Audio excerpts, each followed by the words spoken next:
नमस्कार, जय हिंद दोस्तों, क्या हाल-चाल है? उम्मीद करते हैं कि आप लोग अच्छे होंगे। तो आज की इस वीडियो में हम बात करेंगे उत्तर प्रदेश पुलिस की ट्रेनिंग कैसे होती है। संपूर्ण दिनचर्या के साथ ट्रेनिंग के टाइम आपको कितनी सैलरी मिलेगी, आमद, आरटीसी, जेटीसी और इस बार जो आपका ट्रेनिंग होगा, वह 6 महीने ना होकर के 9 महीने का होगा। तो अगर आप पूरा वीडियो अंत तक देखेंगे तो आपको एक फीलिंग जो ट्रेनिंग की होती है, साथ में जो जानकारी होती है, जैसे आमद, जेटीसी, आरटीसी और उनके क्या रूल रेगुलेशन है, सब कुछ आपको जानकारी दी जाएगी, कंप्लीट वन बाय वन करके। तो चलिए वीडियो स्टार्ट करते हैं। इससे पहले एक छोटा-सा रिक्वेस्ट है, अगर आप हमारे चैनल पे नए हो तो सब्सक्राइब कर दीजिएगा, वीडियो अच्छा लगे तो लाइक करिएगा और दोस्तों के साथ शेयर करिएगा। सबसे पहले दोस्तों हम बात कर लेते हैं कि ट्रेनिंग के बेसिकली शेड्यूल क्या होते हैं। जब जब आपका नाम फाइनल मेरिट लिस्ट में आ जाएगा, तो आपको मेडिकल वगैरह सब कुछ हो जाने के बाद आपको आपका ट्रेनिंग सेंटर अलॉट कर दिया जाएगा। उस ट्रेनिंग सेंटर पे जाने के बाद आपको अपने आप को आमद कराना होता है। मतलब कि आप आ गए हो ट्रेनिंग के लिए, आपके कुछ डॉक्यूमेंट्स वगैरह सबमिट करके फिर आपको अंदर एंट्री मिल जाती है। इसके बाद जैसे ही आप अंदर जाते हो, इसे हम आमद कहते हैं। इसके बाद आपको होटल अलॉट किया जाता है, जैसे हॉस्टल जिसमें बच्चे रहते हैं, उसी को हम बैरक कहते हैं। उसमें बहुत से स्टूडेंट रहते हैं, बहुत से अभ्यर्थी रहते हैं। अब उसमें आपको फिर आपके उस्ताद क्रम वाइज बुलाते हैं, जिसको टोली नंबर और चेस्ट नंबर की सुविधाएं उपलब्ध करा दी जाती हैं।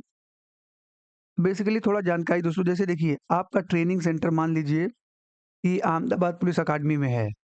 उसमें आपको जेटीसी और आरटीसी 2 टाइप की ट्रेनिंग होते हैं। जेटीसी का मतलब होता है joint training centre. Joint training centre में बेसिकली आपको रूल रेगुलेशन सिखाए जाते हैं कि आपको कैसे रहना है, टोपी कैसे पहनना है, कपड़े कैसे पहनना है, जूता, इसके बाद आपको ड्रेसिंग, साथ में पीटी कैसे करना है, ये सब कुछ आपको एक बेसिक ट्रेनिंग दी जाती है, जो कि आपके लगभग 1 से सवा 1 महीने की होती है। इसके बाद फिर जो मेन ट्रेनिंग जो मेन रगड़इया होता है, आपका होता है आरटीसी में। वह सबका अलग-अलग होता है, जैसे मान लीजिए किसी सेंटर में किसी का जेटीसी हो गया और दूसरे सेंटर में उनका आरटीसी होगा। आरटीसी में मतलब होता है रिक्रूट ट्रेनिंग सेंटर, जो कि इस बार सुनने में आ रहा है कि 8 से 9 महीने के आसपास होगा। मतलब टोटल ट्रेनिंग अगर पीरियड मान लिया जाए, 1 महीने मैं उसको मानूँ, 8 महीने इसको मानूँ, तो लगभग 9 महीने का होगा। टोली नंबर आपको अलॉट कर दिया गया है। अब शुरू होता है सुबह से लेकर शाम तक की सारी प्रक्रियाएँ। इससे पहले एक बात और जानकारी दे दूँ कि ट्रेनिंग के टाइम जो आपको दोस्तों सैलरी मिलता है, वह केवल आचार्य छोड़ कर के पूरा मिलता है। उसमें जो खर्चा करेंगे, मेस सुविधा, सब कुछ सुविधा है, वो अपने जेब से खर्चा करना पड़ता है। जब आप ट्रेनिंग के टाइम जाएँगे, तो आपके जो जेटीसी होते हैं, उसी जेटीसी में लगभग 20 से 25 हज़ार रुपए खर्चे हो जाएँगे। अब वह जेटीसी में क्या खर्चे होंगे, जैसे आपका टाई, सूट, जो भी ट्रैक सूट है या फिर कपड़े वगैरह हैं, जो भी क्लास का इंडोर, आउटडोर एक्टिविटी का जितने भी कपड़े होते हैं, ब्रश और तौलिया, जो भी एसेंशियल आवश्यक चीज़ें हैं, सब कुछ आपको खरीदना पड़ता है। हाँ, ये सब कुछ आपको सैलरी आ जाने के बाद पेमेंट कर दिया जाता है, लेकिन अभी आपको अपना पैसा लगाना पड़ता है, कि मतलब ट्रेनिंग जेटीसी स्टार्ट करने से पहले आपको 15 से 20 हज़ार रुपए स्वयं खर्च करना पड़ता है। अब आगे बात कर लेते हैं डेली शेड्यूल क्या रहता है। देखिए, डेली शेड्यूल जो है सुबह 5 बजे से स्टार्ट हो जाता है।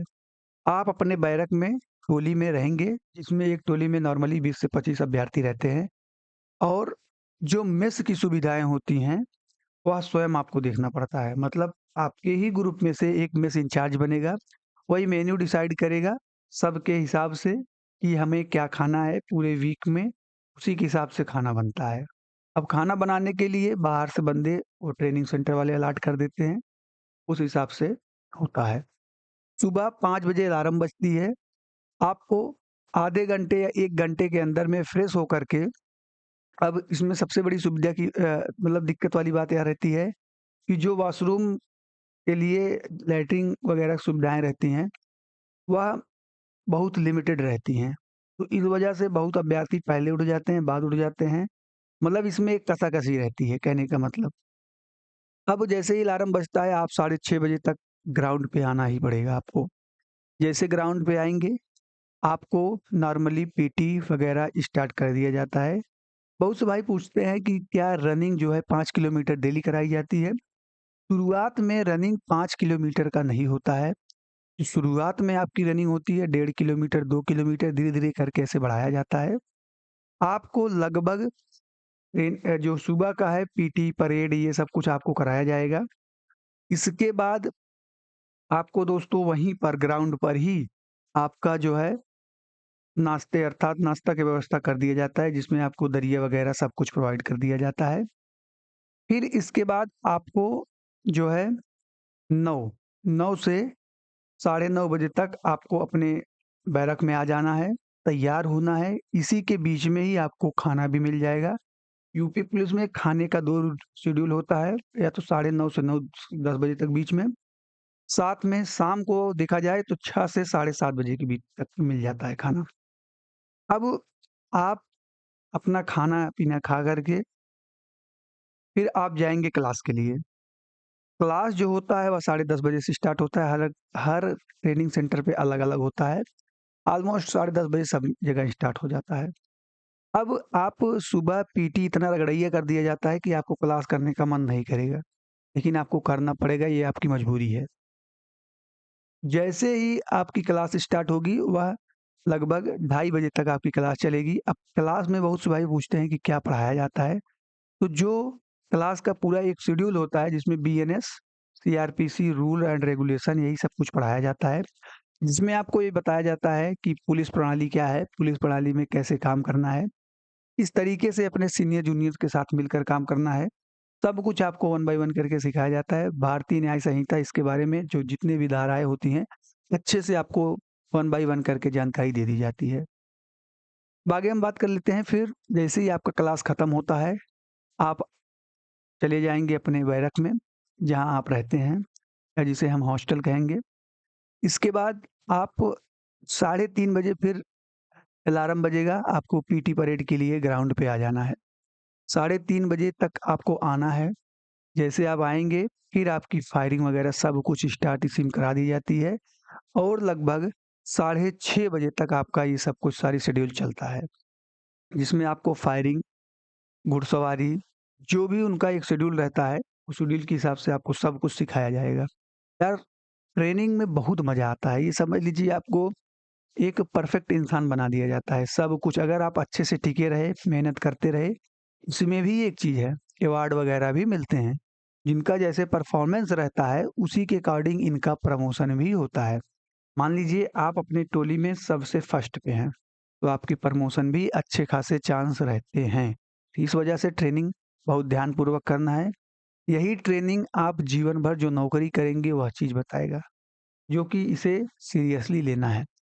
अब आपको साढ़े 6 से 7 बजे के बीच में आपको डिनर दे दिया जाएगा। आप डिनर वगैरह करके आप अपने बैरक में फिर पुनः चले जाएँगे। फिर होगी आपकी गणना। गणना इसलिए कराई जाती है कि कोई अभ्यर्थी कहीं ट्रेनिंग सेंटर से कहीं चला तो नहीं गया, क्योंकि भाई ट्रेनिंग सेंटर की एक रिस्पॉन्सिबिलिटी होती है कि मान लीजिए कोई अभ्यर्थी है, वह ट्रेनिंग किया और शाम को अपने घर चला गया। इस वजह से गणना होती है। गणना करने के बाद साढ़े 8 बजे तक आप फ्री हो जाते हैं, तो नॉर्मली बहुत से लोग एकदम पूरे थके रहते हैं, बस सोना ही सोना रहता है क्योंकि उनको फिर सुबह 4 बजे उठना है। और उसमें इसी के भी बाद आप अपने घर वगैरह जहाँ भी आपको फ़ोन से जहाँ भी जैसे बात करना है, मतलब इसके बाद अब आपका 10 साढ़े 10 बजे तक लास्ट टाइमिंग आपका रहता है। इसके बाद आपको सोना भी रहता है। एक बार रीचेक भी होता है कि अभ्यर्थी सो गए या नहीं सो गए। क्योंकि अगर आप उस बीच में पाए जाते हैं कि नहीं सोए हैं, तो आपकी फिर उस्ताद जो आपके उस्ताद रहते हैं, वह फिर सुबह आपको रगड़ेंगे। रगड़ेंगे का मतलब कोई काम देंगे आपको। जैसे उठक-बैठक करा दिए, मुर्गा चाल चला दिए, कुछ भी कराएँगे, लेकिन कराएँगे आपसे। इस वजह से रूल रेगुलेशन पूरे अच्छे से फॉलो करना पड़ता है। बाकी दोस्तों आपको मैंने बता ही दिया, ये सब ट्रेनिंग के कुछ व्यू हैं, आप इसको देख लीजिए, बहुत एन्जॉय आता है। जैसे आपका ट्रेनिंग कंप्लीट हो जाता है, इसके बाद आपकी होती है पीटी परेड, जो कि पासिंग आउट परेड होगी। उस पासिंग आउट परेड में आपको अपने पेरेंट्स के साथ, साथ में आप अपने रिलेटिव के साथ जा सकते हैं। उसमें अब जिलाधिकारी और जो भी बड़े-बड़े अधिकारी रहते हैं, सब वहीं पर उपलब्ध रहते हैं, जिसमें आपको पुरस्कार वगैरह भी होता है। और एक चीज़, आपका दोस्तों जो है एग्ज़ाम भी होता है। जैसे जो पढ़ाया जाता है आईपीसी, सीआरपीसी, बीएनएस, ये सब रूल रेगुलेशन, इसका एग्ज़ाम होता है और इस एग्ज़ाम को पास करना भी होता है। तो नॉर्मली फेल तो कोई नहीं होते हैं, लेकिन हाँ, अगर आप नहीं पढ़ोगे तो आपके नंबर कम आएँगे, तो आप अच्छे परफ़ॉर्मेंस नहीं कर पाओगे। इस वजह से आपको इसको भी पढ़ना पड़ता है, इसका एग्ज़ाम होता है, 2 सेमेस्टर का एग्ज़ाम होगा, आपको पास करना पड़ता है और नॉर्मली सभी लोग पास भी हो जाते हैं। अब आगे हम बात कर लेते हैं कि सैलरी क्या मिलेगी। सैलरी मैंने ऑलरेडी बता दिया कि ट्रेनिंग के टाइम जो आपका एचआरए, हाउस रेंट अलाउंस छोड़ कर के बाकी जितने भी होते हैं, सब कुछ आपको ट्रेनिंग के टाइम ही प्रोवाइड कर दिया जाता है। बाकी छुट्टी की मैं बात कर लेता हूँ, तो बेसिकली दोस्तों आपको 6 से 7 छुट्टी पूरे ट्रेनिंग पीरियड के टाइम मिलती है। छुट्टी बहुत बड़ा प्रॉब्लम होता है ट्रेनिंग के टाइम। हाँ, आपको तभी छुट्टी मिलेगी, मान लीजिए आपने कोई फॉर्म भरा है, लेकिन एक चीज़ ये भी है, फॉर्म भरने से पहले आपको ट्रेनिंग सेंटर पर एक फॉर्म आता है, उसमें आपको बताना पड़ता है कि हमने मान्यवर ये फॉर्म भर रखा है। इस वैकेंसी के लिए मैं तैयारी कर रहा हूँ, हमें इस टाइम पर छुट्टी चाहिए, तभी आपको अलॉट होगा। ऐसा नहीं है कि आपने फॉर्म भर दिया और जो है ट्रेनिंग सेंटर को आपने इन्फॉर्मेशन नहीं दिया और आप फिर बीच में आ गए कहे कि हमको छुट्टी चाहिए, तो छुट्टी ऐसे नहीं मिलता है। आपको पहले से ट्रेनिंग सेंटर पे इन्फॉर्मेशन दे देना पड़ता है। बाकी दोस्तों यही सब है, पासिंग आउट परेड हो जाने के बाद फिर आप अपने दोस्तों यारों के साथ मिल कर के फिर सबसे लास्ट मोमेंट, सबसे अंतिम क्षण यही होता है, जो कि सभी के जीवन का सबसे बड़ा दिन होता है, जो एक अभ्यर्थी होते हैं।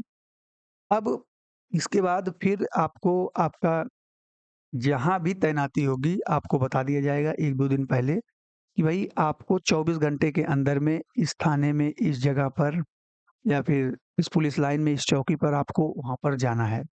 वहाँ पर आप जाएँगे, आपका वहाँ पर नाम वगैरह सब कुछ मेंशन होगा, फिर आपकी ड्यूटी हो जाती है स्टार्ट ऑन द ग्राउंड।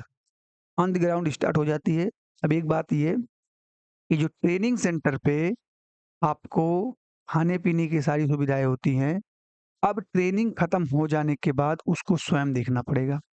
उस टाइम जो था आपको अपने ही इंचार्ज, मेस इंचार्ज वगैरह बन करके सब कुछ डील मैनेज करते थे।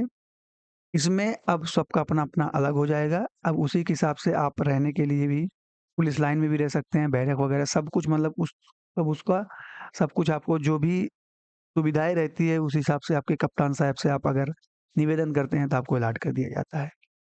उम्मीद करते हैं कि आपको यह जानकारी अच्छी लगी होगी। आपको कैसे लगा यह ट्रेनिंग का पूरा टूर, जो कि मैंने वन बाय वन करके आपको बताने का प्रयास किया है? कमेंट करके बताइएगा।